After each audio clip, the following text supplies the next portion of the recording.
I would have vehemently disagreed with leftists making this claim a few years ago. But I have to admit, at this moment in time, they have been proven 100% correct. Today's America is in fact systemically racist. Of course, I will maintain it didn't used to be, at least not when I was growing up during the 80s and 90s.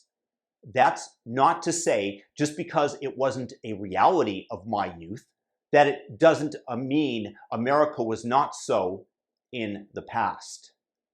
From slavery until the 1960s, it absolutely was advantageous to be one color of skin, to be part of the majority. There's no doubt about it, no denying it. But slowly and then quickly, that advantage ebbed. Perhaps it didn't go to zero, but you had to work a lot harder to detect it. That was good news. America was moving in the right direction.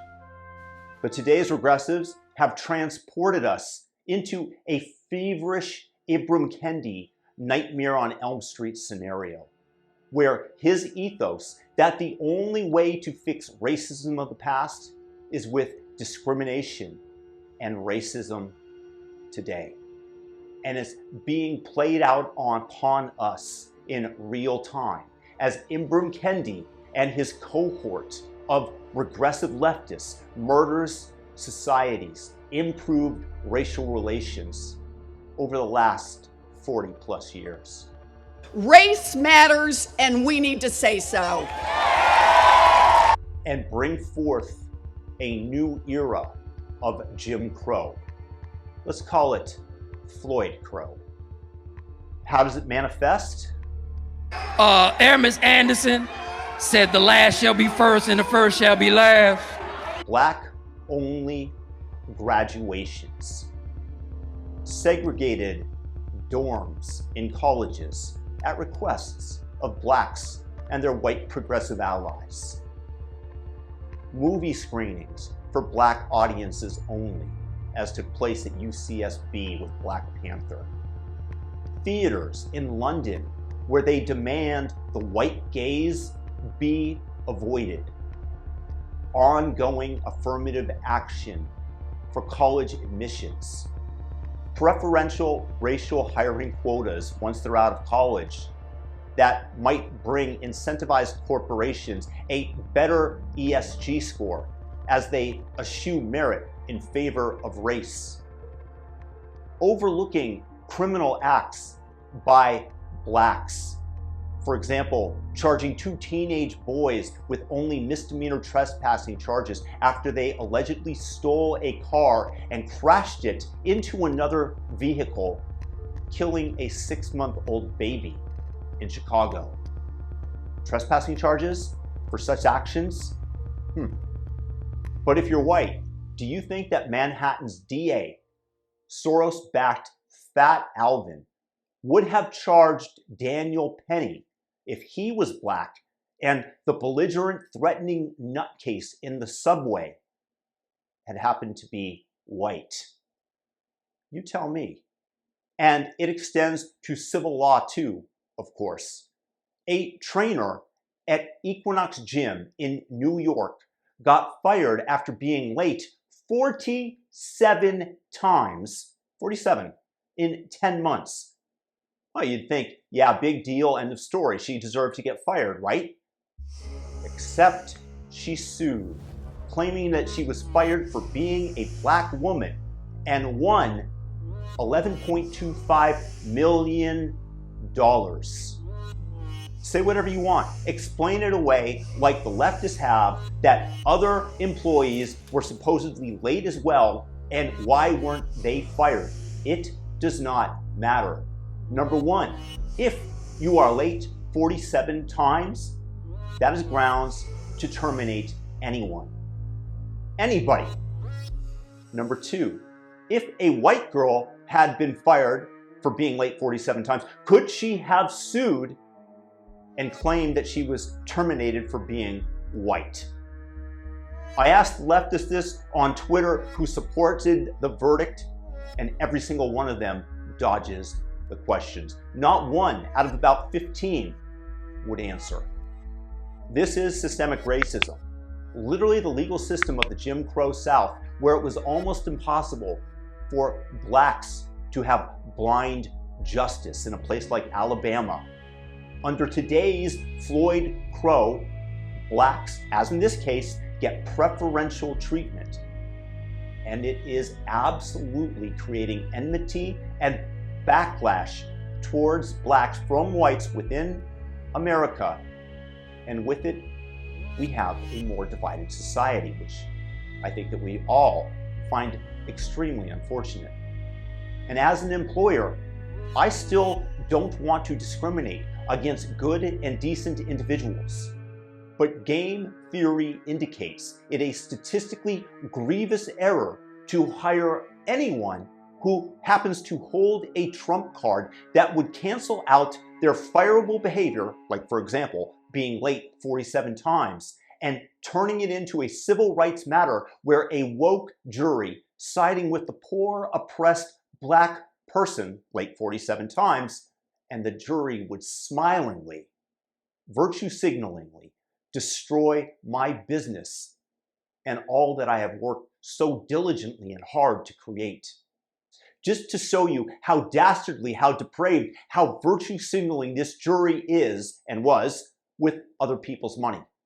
A motorcyclist weaving between gridlock cars at 40 miles an hour crashed into my own father as he crossed in front of cars that were essentially parked at a traffic light on his bicycle. And with that, he left my father permanently brain damaged for the rest of his rather shortened life. Before his death, his existence was one of positive misery. It was deemed to be 100% the fault of the motorcyclist. The ruling was for, and I don't know the exact figure, but something like $2 million. And we got all of $40,000 in cash out of it. That was enough to pay his live-in nurse for 4 months of her time so that she could wipe my dad's ass and deal with the man who was a MIT-trained theoretical physicist who couldn't add 10 plus 11 together, who would throw his diapers at her. At the end of his life, he could barely even speak. And simply because this woman claimed that she was fired for being black after being late 47 times, this woman receives a massive amount of cash from a company that actually produces something valuable. Is this a just society? If you're black, with the implementation of diversity, inclusion, and equity, not only do you get admitted into universities at the expense of whites and Asians with better test scores and grades, but when you graduate, you have corporations clamoring to hire you because of your skin color. If the best engineer is black, by all means hire him in a heartbeat. But if he is Asian or white, hire them. Basing it on skin color is the antithesis of Martin Luther King's ethos: to not judge me by the color of my skin, but rather by the content of my character. And to say that the same bias extends to media coverage is a vast understatement. Just take a look at the lies they told about Kyle Rittenhouse, just to give you one example, who somehow survived multiple leftist attempts to murder him. The media stated that he didn't even know anybody in Kenosha, when in fact his father lived there, that he crossed state lines with a gun, which was positively false, and implied that he killed black people as they were BLM protesters, whereas 2 of those he shot were white pedophiles and the other a white criminal, all of whom attempted to murder him. Then you had Joy Reid on national TV attack his white tears. Which were the tears of an alleged victim. But in America, there's a thing about both white vigilantism and white tears, particularly male white tears. Really white tears in general, because that's what Karens are, right? They Karen out, and then as soon as they get caught, it's like, Green Waterworks. Can you imagine a TV host mocking and attacking black tears? I sure can't, because that's not the reality of today's world, nor should it be. But you certainly are, in Joy Reid's MSNBC leftist circle, allowed to attack white tears. And look at the way the media immediately framed the mass shooting in Boulder, Colorado as being the work of a white supremacist. And they beat that drum hard. But when it turned out to be a Syrian refugee who committed the horrific act, they immediately pivoted the issue to gun control. And the story just magically disappeared. Just look at the way that the media, the leftists, AOC, the Squad, the Democrats jump up and down when Daniel Penny, the ex-Marine, protected people on the New York City subway by pinning down Jordan Neely with the help of 3 others who were aboard the train. And some of them, by the way, were minorities, not charged, versus the reporting, or their lack thereof, of a recent mass shooting at a Sweet 16 birthday party in Dadeville, Alabama, where the perpetrators went out to ruin the lives and left 4 dead. The victims were all black.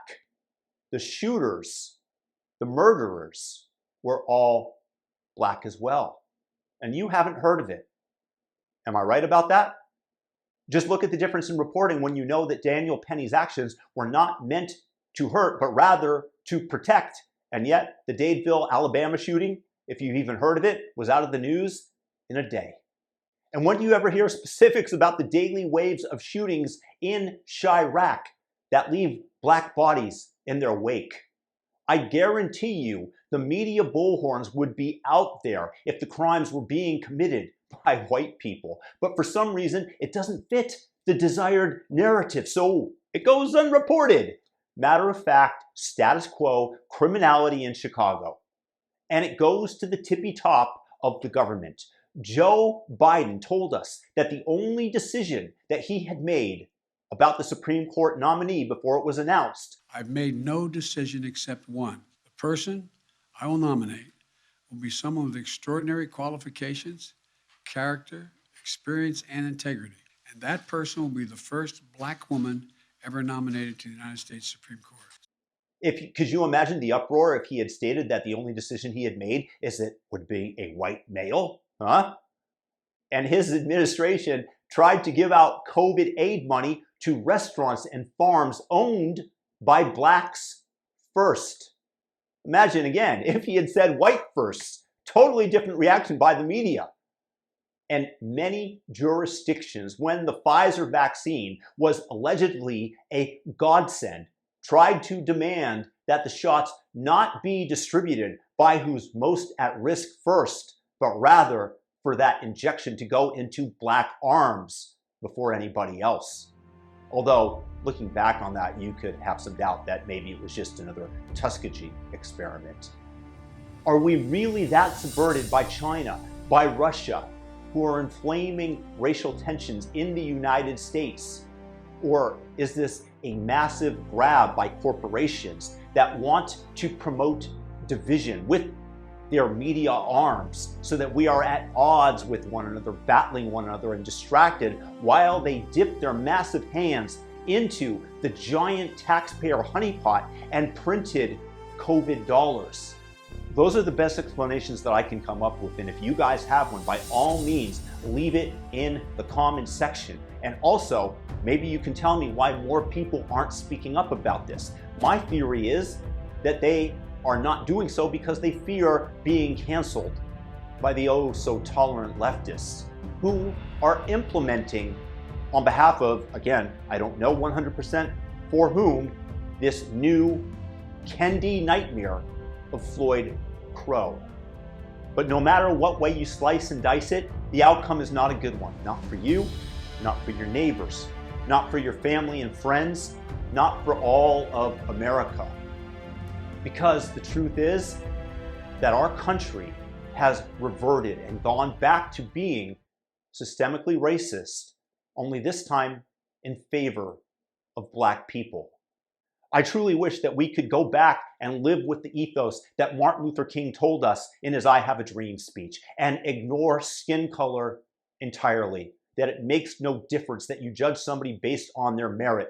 The only exception that I would make in terms of stereotyping Black people is if I was choosing a basketball team from a group of unknown players, because that happens to be a stereotype that plays out for real.